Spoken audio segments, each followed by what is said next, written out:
আজকে বন্ধুরা এতটা আনন্দ হচ্ছে, মানে বিশ্বাস করুন। এই খবরটা যখন প্রথম পেয়েছিলাম আমার মনে আছে আমি মানে কিছু না ভেবেই ভিডিও তৈরি করেছি, এবং সেই ভিডিও তৈরি করার পর আপনারা জানেন যে আমার ইউটিউব অ্যাকাউন্টে কিরকম ধরনের সমস্যা হয়েছিল। বিরোধীরা হামলে পড়েছিলেন।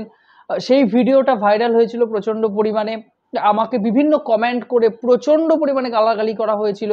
আমার পেছনে রাজনৈতিক তকমা দিয়ে দেওয়া হয়েছিল। তারপরেও কিন্তু নিয়মিত আমি কিন্তু এই মানুষটার জন্য লড়াই করেছিলাম। হ্যাঁ, মিঠুন চক্রবর্তী, মিঠুন দা। আজকে আমি বুক ফুলিয়ে বলতে পারছি যে হ্যাঁ, আমার প্রতিবাদ সফল হয়েছে। এবং ছোট্ট হলেও ছোট্ট হলেও মিঠুন দার জন্য যে সাহসী পদক্ষেপ আমি নিয়েছিলাম এবং মিঠুনদার জন্য যে কিছু একটা করতে পেরেছি সোশ্যাল মিডিয়াতেই, আমার ক্ষমতা নেই মিঠুনদার সামনে গিয়ে তার জন্য লড়াই করার, কিন্তু যে করতে পেরেছি বাংলার একজন অভিনেতার জন্য যে লড়াইটা আমরা করতে পেরেছি, অন্তত আমি পেরেছি, এই জন্য কিন্তু আমি নিজের ওপর কোথাও না কোথাও একটা ভরসা জাগছে, কোথাও না কোথাও নিজের ওপর ভালো লাগা কাজ করছে। বিশ্বাস করুন, আজ যখন ওই নয়াদিল্লিতে রাষ্ট্রপতি ভবনে যখন মিঠুন চক্রবর্তী দ্রৌপদী মুর্মুর হাত থেকে, মানে আমাদের রাষ্ট্রপতির হাত থেকে যখন ওই পদ্মভূষণ অ্যাওয়ার্ডটা নিচ্ছিলেন না, বিশ্বাস করুন মানে গর্বে যেন বুক ফুলে যাচ্ছিল। এবং বারবার করে মনে পড়ছিল ওই মানুষগুলোর কথা যারা মিঠুনদাকে ছোট করেছিলেন। তারা কোথায়, তারা কোথায় ভাই? তারা তো তার নর্দমার কীট। তারা তারা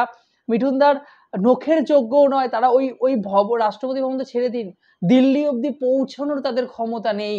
তারা ওই মানুষটাকে অপমান করেছিলেন যে পদ্ম শিবিরে রয়েছে বলে ওই মানুষটা নাকি পুরস্কার পেয়েছে। সেই মানুষটাকেই কিন্তু তার হাতেই কিন্তু পুরস্কার দেওয়া হলো। এবং স্বরাষ্ট্রমন্ত্রী অমিত শাহ এবং প্রধানমন্ত্রী আমাদের নরেন্দ্র মোদী, শ্রী নরেন্দ্র মোদীর উপস্থিতি তারা ছিলেন সেখানে, আর সামনেই কিন্তু পুরস্কারটি তার হাতে তুলে দেওয়া হয়েছে। এবং মিঠুনদা ওই ছেলে ভোলানো তার হাসি এবং মানে একটা ঢিলে ঢালা একটা ড্রেস পরে, আমি ছবি দিয়ে দিচ্ছি, অবভিয়াসলি আমি প্রকাশ করার মোমেন্টে নেই। সোমবার দিন পুরস্কার দেওয়া হয়েছে। আমি আরও আগে ভিডিও তৈরি করতাম, কিন্তু তার ওই হাঁটা চলা, তার ওই বাচনভঙ্গি, সেই রকমভাবে মিঠুনদা কিন্তু যান এবং গিয়ে কিন্তু পুরস্কারটা নেন। ঊষা উত্থুপ, বাংলা থেকে ঊষা উত্থুপকেও পুরস্কার দেওয়া হয়েছে সঙ্গীত বিভাগে শিল্পী হিসাবে। তো সেক্ষেত্রে সেটাও একটা বড় পাওনা। কিন্তু মিঠুনদা যেহেতু বাংলার একদম নিজস্ব মানুষ, যেহেতু আমার মনে হয় যে হয় না যে কিছু মানুষের পুরস্কার পাওয়াতে কোথাও না কোথাও গিয়ে মনে হয় যে আমরা জিতেছি, আমাদের কাছে সেটা অনেক বেশি আনন্দের। সে যতটা না আনন্দ পাচ্ছে,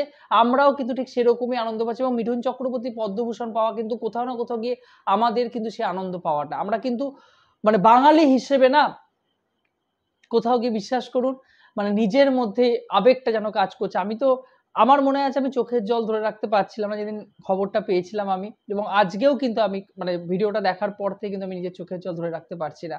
এবং বাংলায় আবারও আপনারাই নিজের চোখে দেখুন, আবারও মিঠুন চক্রবর্তী পুরস্কার পেলেন। কজন কমিউনিটির মানুষ, বাংলা রিভিউ কমিউনিটি বলুন বা নর্মাল ইউটিউব তো এত লোক করে, ফুড রিভিউ করে, ড্রেস মেকআপ নিয়ে ভিডিও তৈরি করে, তারা তো দিনে 2টো 4টে 5টা করে ভিডিও তৈরি করে বাংলার সুপারস্টার বা বাংলাদেশের নায়কদের নিয়ে করে। মিঠুন চক্রবর্তীর পুরস্কার পাওয়া নিয়ে একটা ভিডিও এসেছে কোনো চ্যানেলে? আপনারা তো আবার বলবেন যে আমি দালাল, পদ্ম শিবিরের দালাল। বেশ করেছি, দালালি করেছি ভাই। ওই মানুষটা দালালি করেছে, ওই দালালি করতেও না যোগ্যতা লাগে। এবং ওই দালালি করার পরে বিশ্বাস করুন কোথাও গিয়ে মনে আনন্দ হয়। এই আনন্দটা কিন্তু আমার হচ্ছে আজ। আমি জিতেছি, আমি জিতে গেছি, এখানেই আমার সব থেকে বড় জয়। আমাকে কেউ আটকাতে পারেনি সেদিনও, আজকেও পারবে না। আজকে ওই মানুষটা পুরস্কার পেয়েছে, কিন্তু আনন্দ হচ্ছে আমার। আমাকে যারা দেখছেন সেই সমস্ত মিঠুন চক্রবর্তীর দর্শক, মিঠুন ভক্তদের, মিঠুন চক্রবর্তীর ফ্যানেদের আজকে আনন্দের দিন।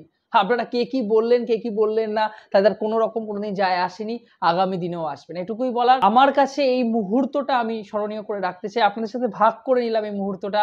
আপনাদের কেমন লাগছে? এবং এই পুরস্কার কোথাও গিয়ে কি মানে আপনাদের মনে হচ্ছে না সেই দিন যে আপনারা আমার সাথে লড়াই করেছিলেন, সেই দিন আপনারা আমার পাশে ছিলেন, আজকে কোথাও গিয়ে সেই পুরো জয়টা আমাদের এই জয়টা আমি বলতে চাই। এবং যে সমস্ত নরকের কীট সেদিন মিঠুন চক্রবর্তীকে পেছনে পেছনে আঘাত করেছিলেন, তারা নিপাত যাক, তারা এই পৃথিবী থেকে নিশ্চিহ্ন হয়ে যাক, এটাই চাই।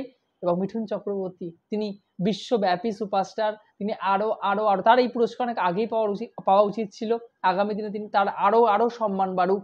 শুধুমাত্র কোনো মেডেল, মেমেন্টো বা কোনো তথাকথিত কোনো বড় পুরস্কার নয়, বাংলার মানুষের কাছে, বিশ্বের মানুষের কাছে তিনি আরও কাজ দিয়ে যান, সুস্থ থাকুন, এটাই আমরা ঠাকুরের কাছে, ঈশ্বরের কাছে চাইছি। ভালো থাকুন সবাই, আপনারা সবাই ভালো থাকুন। ভিডিওটি ইনফরমেটিভ মনে হলে এবং আপনার যদি আমার সাথে সহমত হন, ভিডিওটিকে লাইক করে চ্যানেলটিকে সাবস্ক্রাইব করে দিয়ে যাবেন বন্ধুরা। আপনাদের জন্য তো এটা ফ্রি, আমি কোথাও না কোথাও গিয়ে ভেতর থেকে কিন্তু সাহস পাই ভিডিও করার জন্য। ভালো থাকবেন সবাই, জয় হিন্দ।